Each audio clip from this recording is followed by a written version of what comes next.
This is the X-Zone Broadcast Network, broadcasting worldwide on broadcast affiliates and satellite program providers, including CNN Broadcast Network, Sirius Satellite Network, Star Media, Good News Radio Network, Angel Broadcast Network, Wiki Broadcast Network, and WPBN TV. For more information on the X-Zone Broadcast Network, visit us at www.xzbn.net.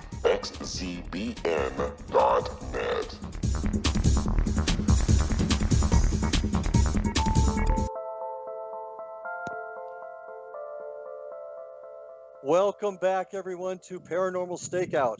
I'm your host, Larry Lawson, coming to you from the next dimension of paranormal programming, the X-Zone Broadcast Network from Hamilton, Ontario, Canada.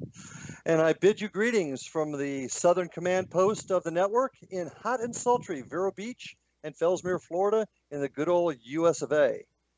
Terrific being back with you folks. I really enjoy this time where we get together with my guests to discuss insights, theories, and everything to do with the paranormal. And tonight's guest, I think you're really going to enjoy.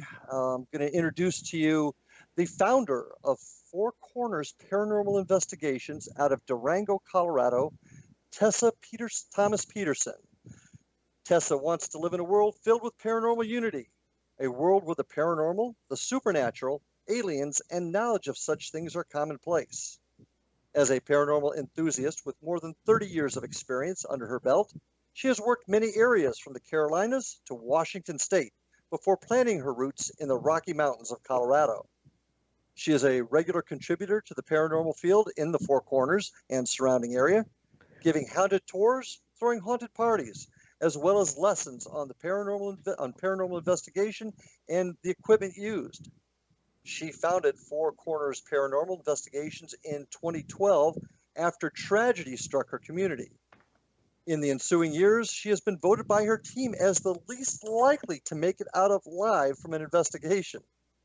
When she's not investigating hauntings, chasing out dark entities, and freeing spirits, you can find her enjoying her passions of gardening and photography. Her first paranormal experience began as an infant, and she and her team worked to find the evidence for questions so many paranormal enthusiasts ask, and also those that are not quite believers may ask.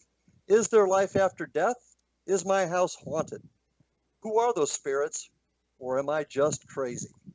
She and her amazing team continue to search and grow every year while they continue to find the evidence to answer these questions. And I'd also like to add that Tessa served our country in the United States Marine Corps. So, Tessa, thank you for your service to our country, and welcome to Paranormal Stakeout. Thanks, Larry. Thanks for having me. How's everything up there in the Rocky Mountains? Oh, it's been nice. It's been cooling down actually quite fast. So I guess winter's right around the corner. Well, tell our guests here, I'm curious, you've said some interesting things in your bio. How did you find yourself in the paranormal field? Let's start with that. How did you get into this work?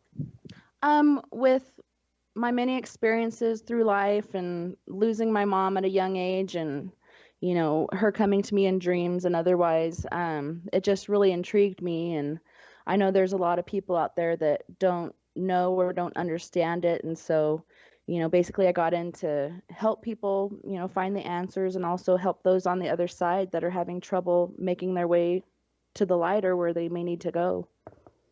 Yeah, and I'd like to explore that a little bit further with you in a little bit. But you mentioned also in your bio that tragedy affected your community, and that's what got you started, your team started. Can you give me a little detail on that? Dylan Redwine went missing in November of 2012 on a quartered visit to see his father, and there was a lot of unanswered questions, and so I myself, Kat Hawkins and Gloria and Rhonda got together and formed a group, and then we put a name to it, Four Corners Paranormal Investigations, just trying to find the unanswered questions. Where is he? What happened to him? Etc. So you got involved, you created this team just to help with this investigation? Is that how I'm reading it? Yes, just trying to, you know, bring peace to his mom, bring him back. You know, only partial remains have been found, so He's still out there, and we'd like to put him to rest and, you know, help his mom find some sort of peace. Have you had any luck using paranormal techniques to answer these questions at all? I've done several trips up and down the mountain with dowsing rods, pinging locations, and then as a group we went up and using a ghost box got, he said backpack, and you passed it, and then once we got up to where some of his remains were found, he said hello several times, but then Kat, she got really sick with cancer, so that really slowed us down on a lot of things, but we were able to communicate with him, and we're actually planning another outing up to Middle Mountain to see if we can find any more of his remains. That's interesting. Was law enforcement involved at all with what you were doing, or did you find any evidence you were able to turn over to law enforcement? We were basically just gathering information and answers. We didn't find anything as of yet, but we're hoping to. And we've pinged on some actual locations where they have found things. But no, if we were to find something, we won't be able to touch it. We'd have to, ping that location and let them know what we found and where we found it and how we found it. But go ahead. I'm sorry. They are aware that we are working on it. Do they offer you any help, or do they are they looking for assistance from you? Not at the moment. If we do find anything, I'm sure that'll be different, but they've been focusing their attention on bringing Mark Redwine in, and they actually have got him in custody now. Oh, the suspect. Okay, well, listen, we've got to take our first break here. Tessa, I want to talk to you a little bit more about this and some other things. So, folks, stay with us. Interesting show. We got more to come.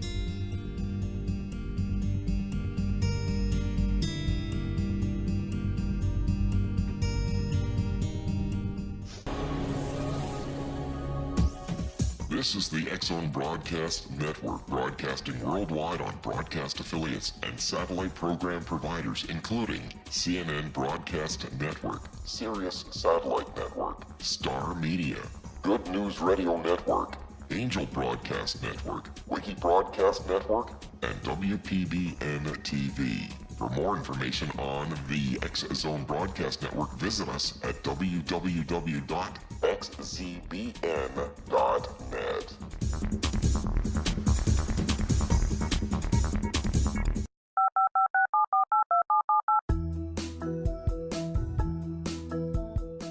Did you know that when you're on the road with limited data or Wi-Fi, you can still listen to the X-Zone Radio Show with Rob McConnell, The Science of Magic with Gwilda Wiyaka, X-1, Dimension X, Space Patrol, and every minute of the X-Zone Broadcast Network by calling 213-401-0080, courtesy of Audio Now.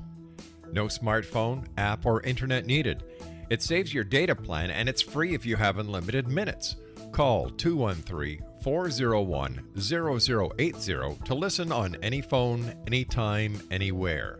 Remember 213-401-0080 for the best of the paranormal, parapsychology, and sci-fi radio programming anywhere, 24/7, 365. Hey folks, welcome back to Paranormal Stakeout with my guest tonight, Tessa Thomas-Peterson from Four Corners Paranormal Investigations in Durango, Colorado. Tessa, I want to spend, if it's okay with you, just a few more minutes on this issue. Dylan was the young man's name that went missing?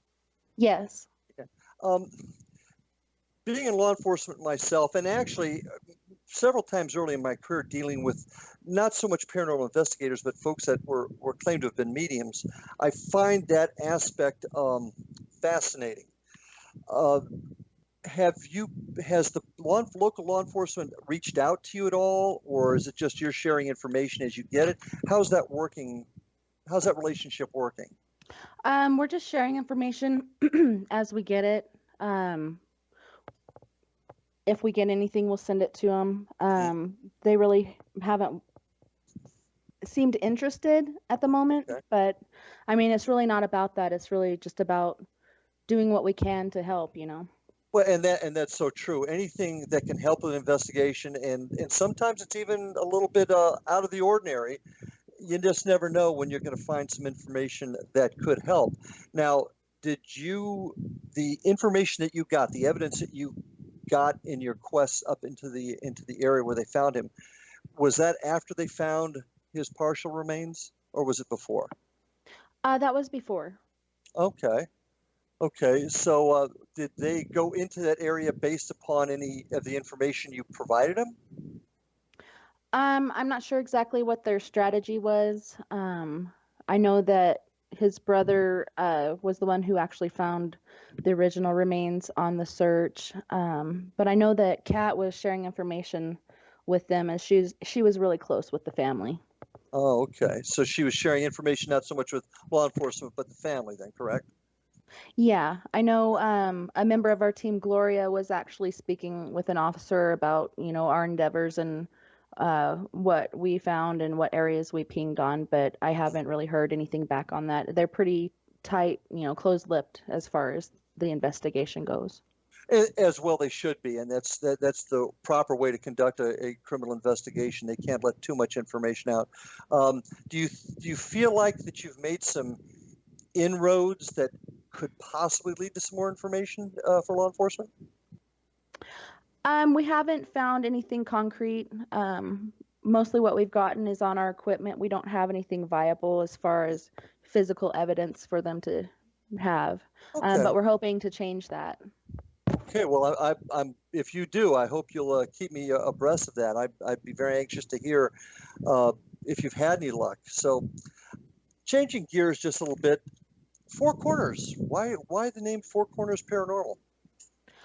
That's the area wherein I actually grew up in Cortez, Colorado, which is right there in the Four Corners, and this area has really intrigued me. The native culture and skinwalkers, etc.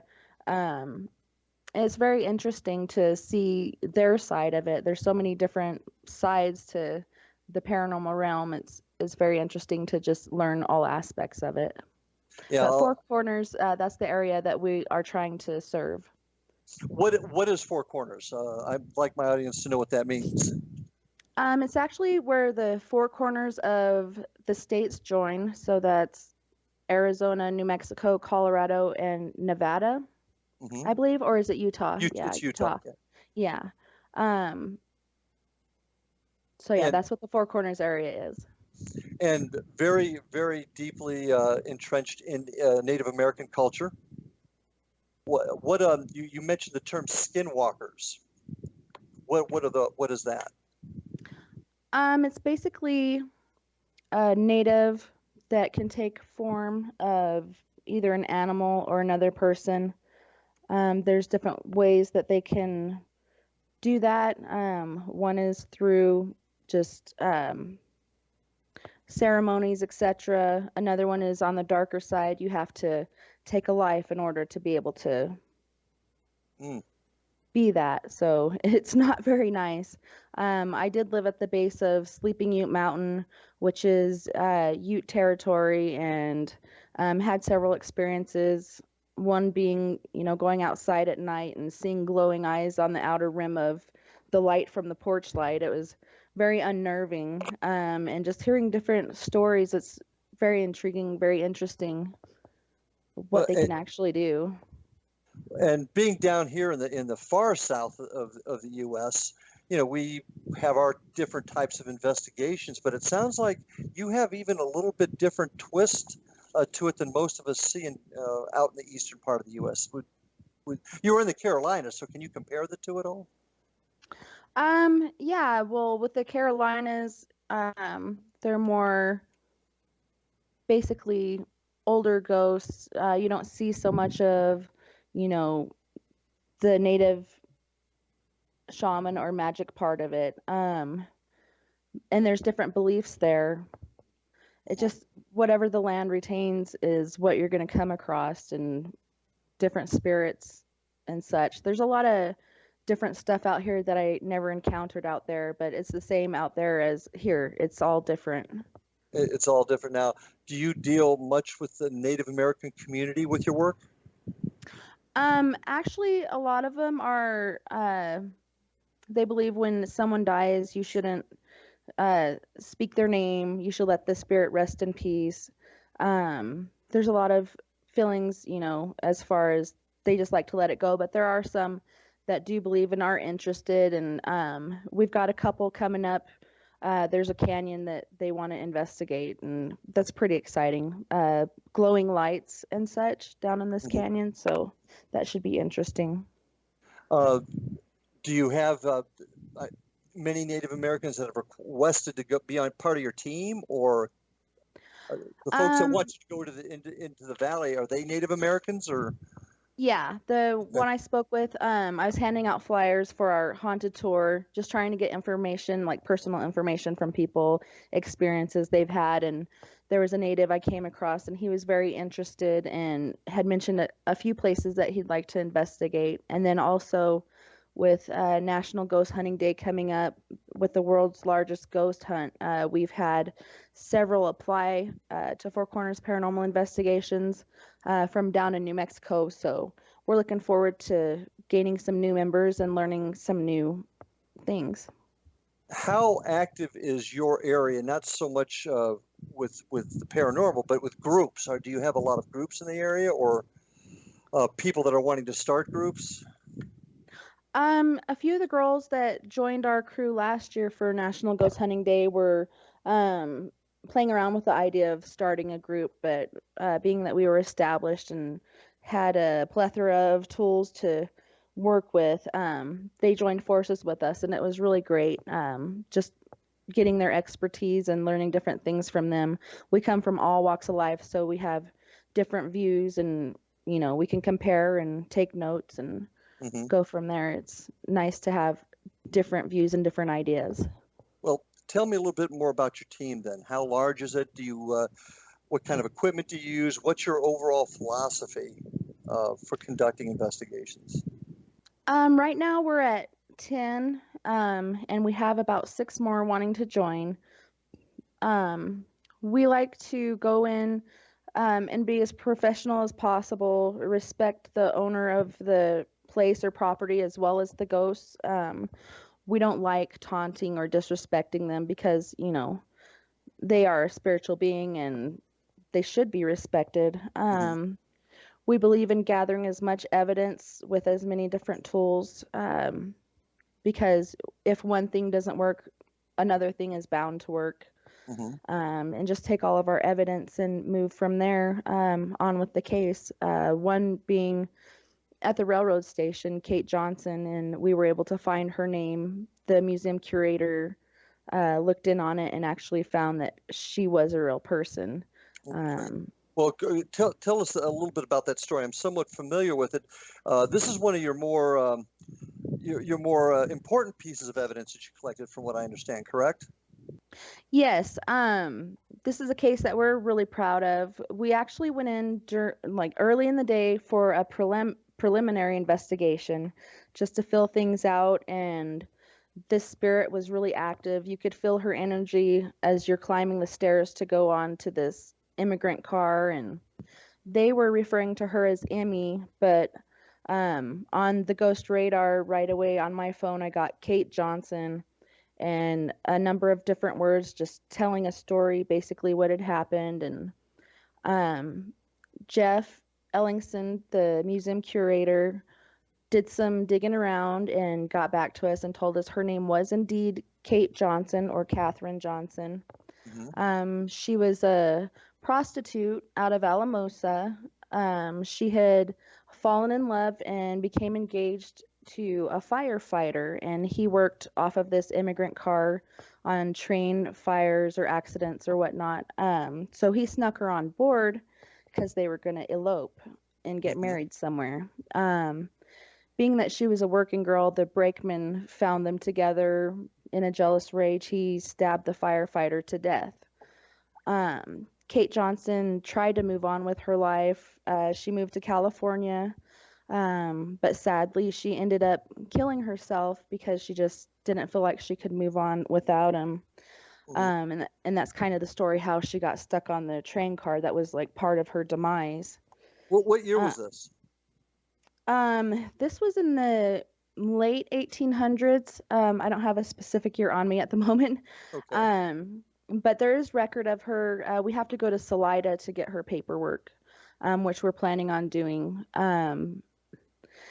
But yeah, it was interesting, being that we were able to uncover her name and her story. The museum curator does tours through the museum. They've actually started doing haunted tours as of the 7th.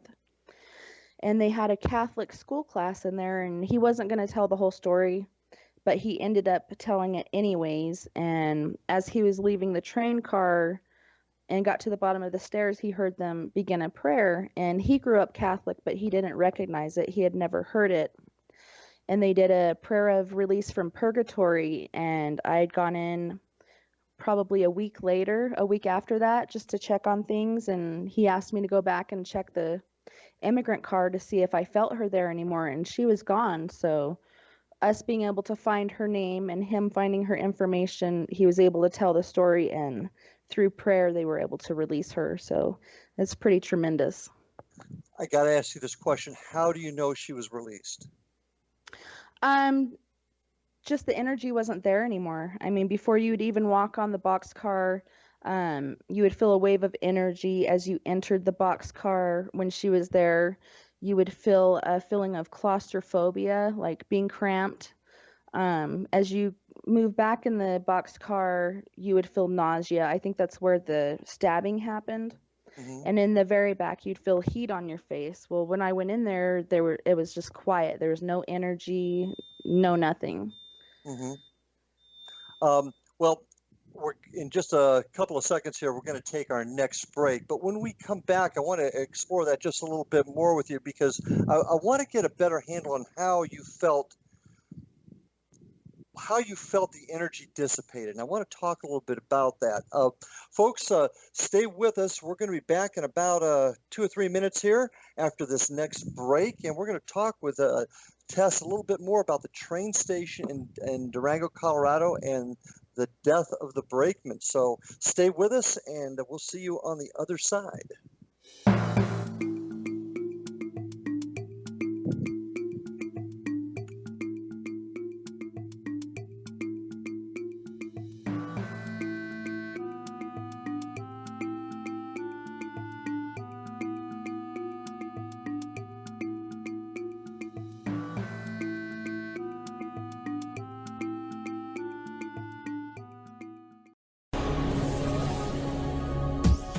This is the X-Zone Broadcast Network, broadcasting worldwide on broadcast affiliates and satellite program providers, including CNN Broadcast Network, Sirius Satellite Network, Star Media, Good News Radio Network, Angel Broadcast Network, Wiki Broadcast Network, and WPBN TV. For more information on the X-Zone Broadcast Network, visit us at www.xzbn.net.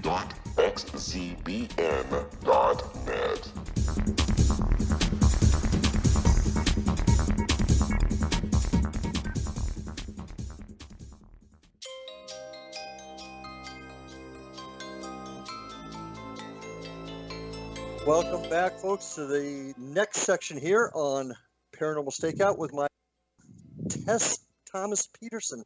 Tessa, we were talking about the Durango train station, a significant investigation that you had where you were able to identify a young prostitute and her lover was killed, a firefighter, I believe. Yes. One of the things that catches me, and one of the things I want to explore, is something that equipment can't seem to catch, and that's the passing over, or the passing of a spirit to the other side, or the change of energy. I'd like to talk to you a little bit about, because that's exactly why you said you felt that the spirit passed. I want to go into some more detail, or have you go into some more detail on why you felt that change. Okay. Well, it was just a difference in energy. It was really quiet and calm, and you didn't get that flood of feelings from her. Basically, intuition, gut instinct. I've had mediums tell me I'm intuitive and apathic, and I believe everybody has psychic abilities. It's just a matter of building on them and learning how to use them. Okay. Do you consider yourself psychic or a medium? I don't call myself either of those things. I just go by my gut instinct, my intuition, and my feelings. Any thoughts on how you can quantify those feelings? And what I'm getting at here is for us to move in the paranormal field into more of a scientific realm, there's got to be a way to eventually quantify this information, to solidify it. Do you have any thoughts? Go ahead. Do you have any thoughts or beliefs? That's why I like to use a range of different tools. Like I said, if one thing doesn't pick on something, another thing will pick up on it. And that way we just have, we have scientific equipment, we have experimental equipment, dowsing rods, all kinds of different things that we use, a flare camera, audio recordings, just different things. So we have evidence to compile, because you can't necessarily say, well, I have a feeling about this, so this is true. You have to be able to back it up with something scientific or otherwise. And we like to use video cameras and audio recorders to be able to record these things in case, there's something that you miss, because things can go off quite rapidly and you can't jot everything down. So it's nice to have those. And especially if you can pick up a EVP or whatnot, you never know what you're going to catch. Well, have you been able to match any of the feelings that you've had with readings on your equipment? Have you had any luck with that yet? As far as the words that Kate had shared with us, and then the story that the museum curator came back with, it was basically what she said, but you just had to piece the puzzle together, piece the words together. And so we were able to do it that way. But the app that we were using, it was just a fluke, and we're like, well, we don't know if this really works, but let's try it anyways. And it actually worked on that case. She came through good and strong and was able to relay her name from the very get-go, and her story from there. But us being able to give those words to him, he was able to find her story, and that's hugely helpful. That sort of thing is hugely helpful. What I'm kind of getting at is when you through prayer, you said that the spirit was released. Go ahead. I think it's important. That's one of our main things. We try to find out, who is the spirit? What was their belief? Because there's so many beliefs out there, and not one thing will work on everything. So, finding out what her name was, we could find out that she was Catholic. And that class just happened to come through, and it worked out perfectly. It was like it was meant to be, And I think the fact that you found the information, you got the name through a piece of your equipment, you were able to trace it back through history, I think that's significant. But, and I'll kind of explain in a second where I'm going with this. At the end, you talked about, you just felt that her spirit was gone, essentially. Did your equipment provide any information to confirm that? We went back in for another investigation, just to check it out, see who is still there, because they actually have several ghosts there at the train station. And like I said, they were referring to Kate as Emmy, but there is actually a ghost there named Emmy. And she had come through and was communicating with us. And we captured a picture on our preliminary investigation of a male, and I feel like it's the brakeman, because this ghost will come through after Emmy's been communicating with us, and it's really rude and vulgar and mean, and trying to get her not to talk to us, because I think that he has some kind of hold on her somehow, and he doesn't want her to get the help that she's seeking. So our next step there is trying to get rid of this dark spirit. Okay. So we can better communicate with the other spirits that are being trampled on by him. Okay, and that's kind of where I'm going with this part of the conversation. I want to get back to the prostitute whose spirit was passed. You walked in and you said that you believed that her spirit was gone.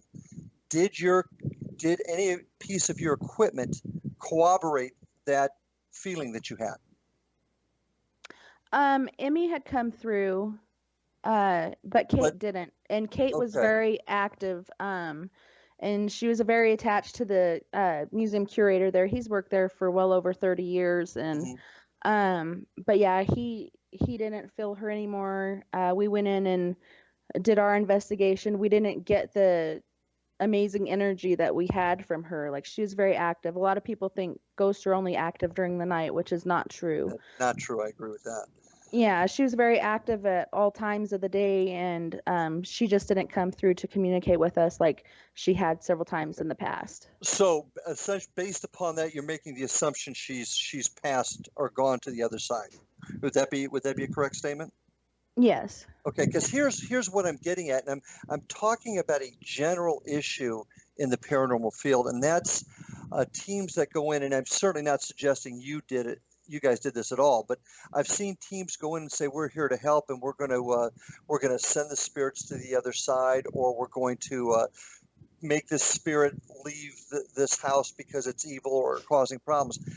How do we really know that? How do we prove that? And what I worry about, Tessa, are some groups making claims that they can do things that they can't. And I'm not suggesting that in this case at all, because you've obviously done some good work. But that's a concern of mine. And I don't know how you feel about all that, or if you've encountered that with other teams. Yeah, a lot of teams will go in and it's just for the entertainment factor, because it's fun, and it really is. Well, yeah, I won't disagree with you. I really enjoy it, but they'll go in and they'll actually make things worse. It'll kick up the energy, and it'll be a problem for whoever's trying to live there, and they don't take care of the problem. They just kind of become baffled and don't mess with it anymore, or they'll become afraid, like if it's a dark entity and they feel like it's attacking them now, and they won't go back for fear of it. But you really can't do that. Once you start something, you should finish it, because there's other people in the picture, whether it be the spirit or the human. Okay. Well, when you go to an investigation and you use the term, what can we do to help? What is your intent? What help are you offering? Four Corners Paranormal. Okay. We're trying to help people understand what exactly is going on, because a lot of people will feel like I'm crazy because nobody else here is experiencing it. Okay. It's nice to be able to go in and get the information and say, well, this is what we got and you're not crazy. Or there was a case that we went on with a dark entity, and a lot of times they'll try to hide from you.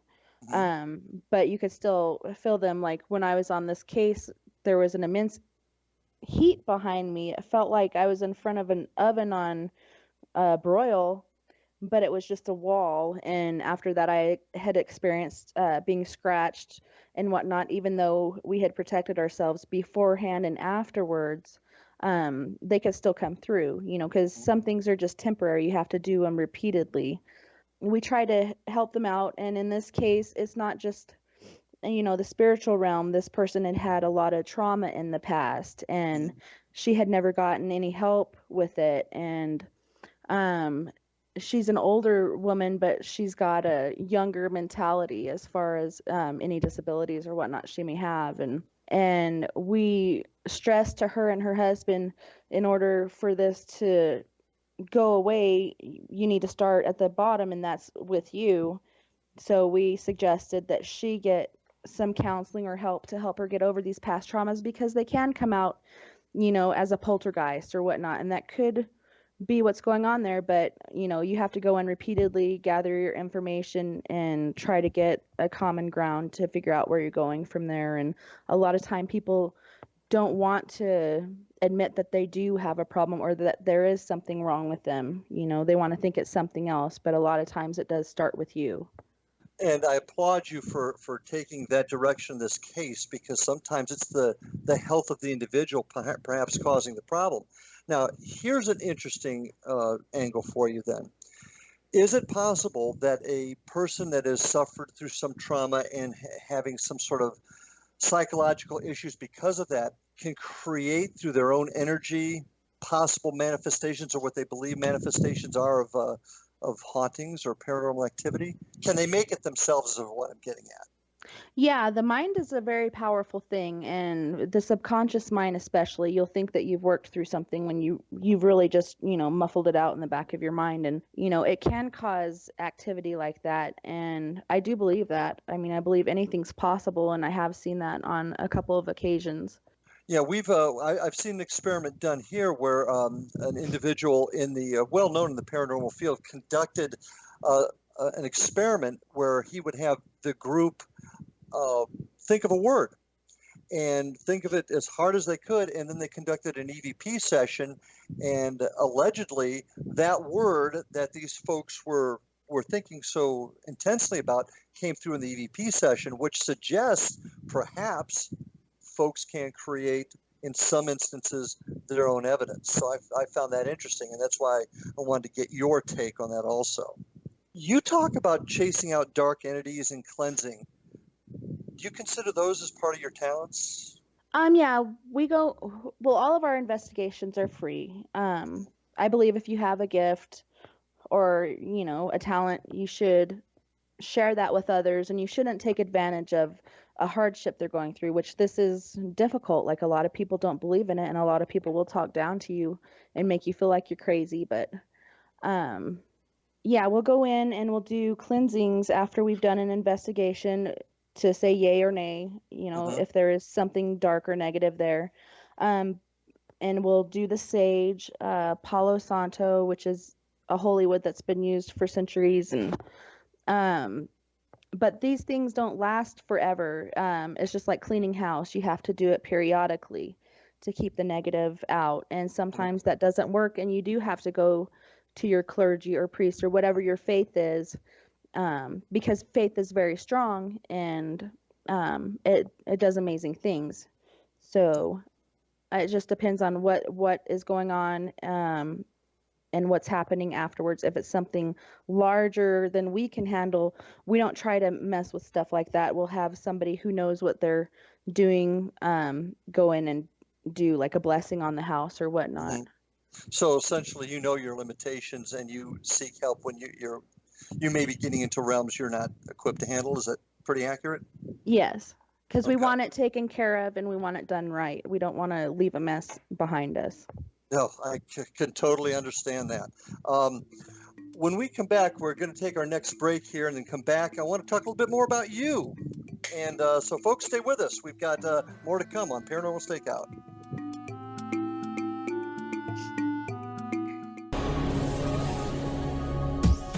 This is the X-Zone Broadcast Network, broadcasting worldwide on broadcast affiliates and satellite program providers, including CNN Broadcast Network, Sirius Satellite Network, Star Media, Good News Radio Network, Angel Broadcast Network, Wiki Broadcast Network, and WPBN TV. For more information on the X-Zone Broadcast Network, visit us at www.xzbn.net.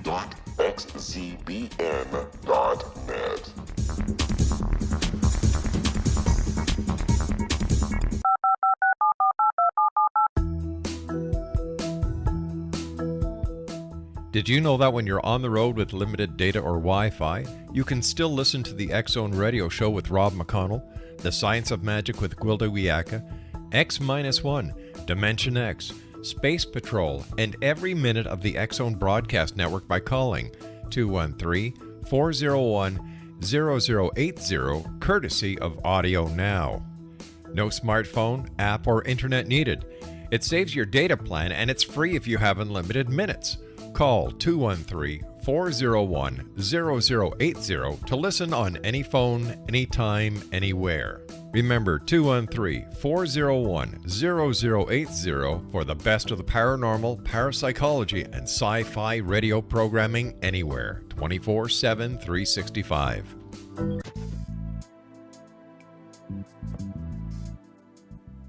Welcome, folks, back to our final segment tonight. This hour has gone quick, Tessa. Appreciate you being here. And, folks, I'd like to invite you to go to the X-Zone Broadcast Network site at www.xzbn.net and take a look at all the terrific programming found on the X-Zone Broadcast Network, heard all over the world, including this show here, Paranormal Stakeout. I'd also like to take a second to invite you to go to Tessa's website at www.fourcornersparanormalinvestigations.com. Take a look at what they're doing up there in Durango. It's pretty intriguing stuff. Also, visit me at www. paranormalstakeout.com, and my team's website at www.paranormalfbi.com. So let's take some time to look at that, folks. And Tess, I got to get to this. Is going back to your bio, something that I read that really intrigued me, and I want to chat with that a little bit. Your team actually voted you least likely to make it out alive? Well, a lot of team members will be really leery about going into certain areas, and I'm one to just jump right in, you know. I don't know, I guess I'm really not afraid of the unknown or what's in the dark, or I may be, but I'll do it anyways. So just some of the situations I get myself into, you know, there's no way she's going to make it out of there, but I always do. And I always believe in the back of my mind, you know, I'm stronger than whatever this is. And, you know, it has no power over me, and I'm going to make it out on the other side unscathed, and I'll be fine. Well, give me an example. I mean, you can't tell me things that you may not make it out alive with and not give me an example. So, Okay. Well, there was we went to the 9R building, and it's a original building in Durango, and they used to have a swimming pool in there, and they've actually concreted over it, and they have a little hatch where you can go down and in, and it was pretty sketchy and dark, just different things like that. Like, I'll just go in where nobody else will, for fear or whatever their reasons are, if they're claustrophobic or whatnot. I really don't have a lot of those. I did find in my older age, I have gotten afraid of heights, but otherwise, yeah, just going places other people really would rather not. And okay. Well, you kind of told us about the Durango train station where you got what you feel to be some pretty significant information, but what was your scariest encounter in the paranormal field? The one that got to me the most, like, and I'm still baffled about it, one being a case, you know, since we have been together, we actually went up and we were going to do some readings and such around the house where we believed that Dylan Redwine was killed. And we got to this certain point, there was a grate in the road, and me and Sadie stopped, and Kat and Gloria kept going, and they're like, come on, you know, let's go check this out. And both me and Sadie at the same time said, no, there's something in there. And what it appeared to be, it reminded me of Anubis. It was running really fast back and forth in front of the windows. A what now? What did you just say it reminded you of?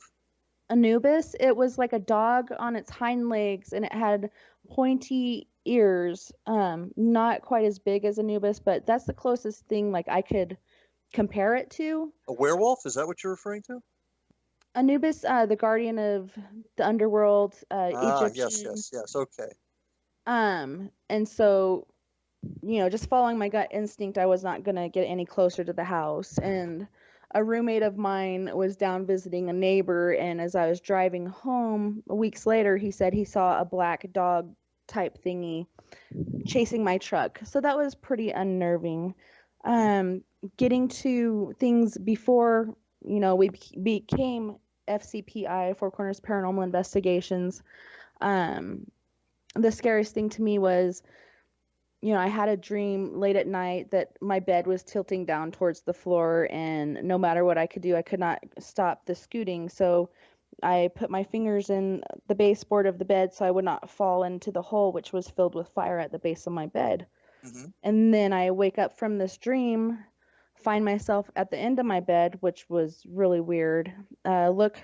Make sure the hole's not there, it's not there. And so I lay there and I'm thinking of what a crazy, terrible dream that was. And then all of a sudden I realized I still smell smoke, but it wasn't, you know, the same like sulfur smelling smoke. It was more a sweet cigar smoke. And I slowly looked over in my doorway, and there was a man standing in my doorway, and he went and took a puff off of his cigar, and it lit up his face and his upper body. And it was like the most beautiful man I had ever seen. And he was wearing a tuxedo, and right away, just, you know, using my gut feeling, even then, I was only 6-7 years old.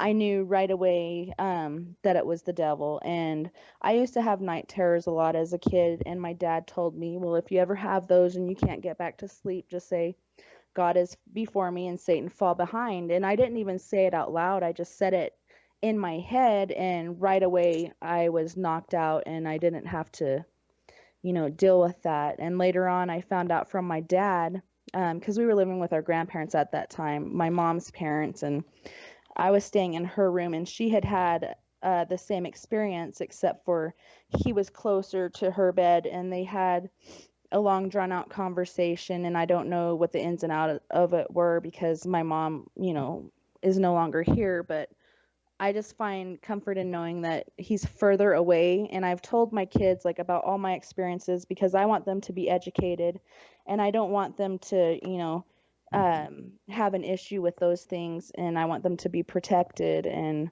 I just find comfort in he's further and further away. What makes you believe that these encounters you just described are anything more than just a dream? Because I know the difference between sleep and awake, and Okay. I've always had issues getting to sleep. Even still today, I'm lucky if I get to bed by 3 or 4 in the morning, because all my life I've been some sort of a night owl. I'll get up early if I have to, but I prefer not to. But yeah, I was awake and I had difficulty getting back to sleep, Okay. Well, so tell me, Tessa, in your opinion, what is this thing that we seek? What is your opinion of what a ghost is?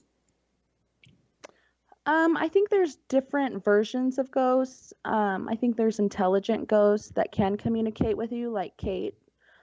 She's very intelligent and she was so willing to communicate. She just needed help. And there are others that are more of a recording, that are just played back through time. You'll see the same thing over and over, whether, the house has been rebuilt a different way. Well, where the hallway used to be, you see this spirit walk through the walls, but Mhm. nothing ever more comes of it. There's no other activity.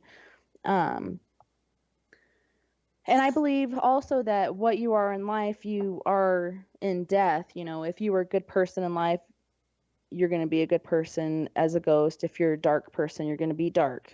Mhm. Things don't just automatically change because you're not alive anymore. So there's different versions, and not all ghosts, become full apparitions. A lot of them will come in as orbs, or an energy, or a smell, or a memory. And a lot of times they'll come in dreams because it does take a lot of energy to become an apparition or to be able to communicate. Because most EVPs you get are whispers, even if But they're trying to say it as loud as they can. why are they here? How are they stuck here? What's your opinion? Why are we able to even communicate, whether they're residual haunts or intelligent haunts? Why do you think they're even here? There's different reasons. I think some are stuck because suicide, or it happens so quickly they don't even know they're dead. Mhm. Maybe there's some unfinished business that they feel like they need to tend to. Another theory I have, which is just a theory, is Judgment Day hasn't happened yet. So, I mean, are you going to sit in a Okay. boring waiting room, or are you going to check on your family and do an astral hop, or, whatever you may want to do? Um, I communicated with my mom. The only time I ever used a Ouija board, first time it didn't work. And Mhm. then I came back out and it was on my rack. This was while I was in MRP and nobody was around. So I was like, okay, I guess I'll give it M- another go. And MRP. What's MRP? It's just Marine Rehabilitation Platoon. okay. During boot camp. No, not boot camp. I was broken during combat training, completed combat training. Being Uh, that my foot was so broken up, I was in MRP for a while. gotcha. Just wanted to make sure my audience knew what that meant. But go ahead. But yeah, it was on my rack, so I was like, okay, well, I'll try it again. And I didn't know the rules of it because I'd always stayed away from it. Growing up, those things are evil, etc. And got on there, and right away, it started going off, saying my siblings' names, Uh, tell them I'm okay, tell them I love them and that everything's okay. And then, you know, I got into other questions like, you know, are you with me? And she said she's with me always. Mhm.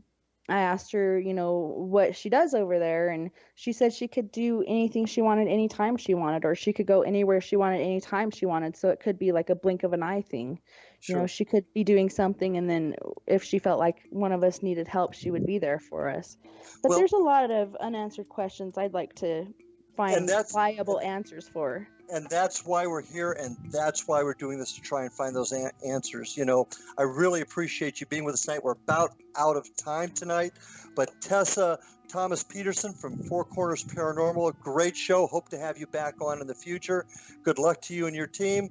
And folks, we will see you next time on Paranormal Stakeout here on the X Zone Broadcast Network. Stay tuned, listen to the other programs, and we will see all of you on the other side.